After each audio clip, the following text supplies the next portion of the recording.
What the fuck? Jay, bend over. Me. Good evening, chocolatiers. Welcome back to OCTOBERFEST 2025. We've covered the original classic, we've tackled the infamous second film, and now it's time for one of the most beloved horror sequels of all time, A Nightmare on Elm Street 3, Dream Warriors. Welcome to prime time, bitch! Released in 1987, Dream Warriors is often seen as the true continuation of Wes Craven's original vision. Craven actually co-wrote this one, and it brought Nancy Thompson back as a character, giving the franchise the jolt that it needed. This one's directed by Chuck Russell, and this movie is bigger, bolder, and way more creative than the first two. It's where Freddy Krueger really became a pop culture icon, and it's personally my favorite in the franchise. So the film follows a group of teenagers in a psychiatric hospital, all of them plagued by nightmares of Freddy Krueger. Doctors think that it's just mass hysteria, but we know better. We're introduced to Kristen, played by a young Patricia Arquette, who has the unique ability to pull others into her dreams. Nancy, now older and working as a psychiatrist, helps the kids learn to fight back against Freddy using their dream powers. That's the big hook. Instead of just being helpless victims, the kids transform into dream warriors, each with their own unique abilities. It flips the dynamic and makes for some of the most creative dream sequences in the series.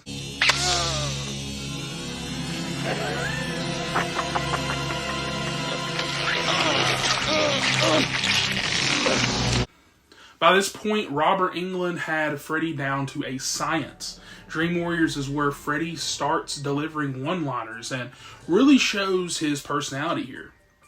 He's still terrifying, but he's also entertaining, balancing that horror with dark comedy. And we can't ignore the legendary scene with the puppet strings, or the most famous line in the franchise, "Welcome to primetime." This is Freddy at his peak, scary, clever, and unforgettable. Unlike Part 2, this film dives back into the psychology of nightmares and trauma. It's about youth versus authority. Adults dismiss the kids' fears just like in the first film. It's about finding strength and unity. The kids only stand a chance when they fight together.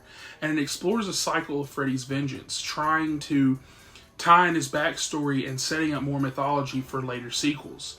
It also taps into real-life issues like mental health and feeling abandoned by authority figures.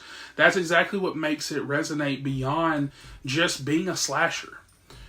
Kristen's first nightmare with Freddy the Snake is still disturbing to this day. The marionette sequence is absolutely brutal and creative. Nancy's return is grounding the film with emotional weight. And of course, welcome to primetime. Maybe the most quoted Freddy moment ever. Dream Warriors is widely considered one of the best, if not the best, horror sequel ever made. It revitalized the franchise, turned Freddy into a household name, and gave fans a perfect mix of those scares, gore, and that camp. It also launched the careers of Patricia Arquette and brought back Heather Langenkamp in a satisfying way. Plus, let's not forget the Dream Warriors theme song by Dokken, because nothing screams 80s horror like a metal anthem. For me, A Nightmare on Elm Street 3, Dream Warriors is where the series found its sweet spot. It's both scary, funny, creative, and it has heart. It respects the original, but pushes the concept further.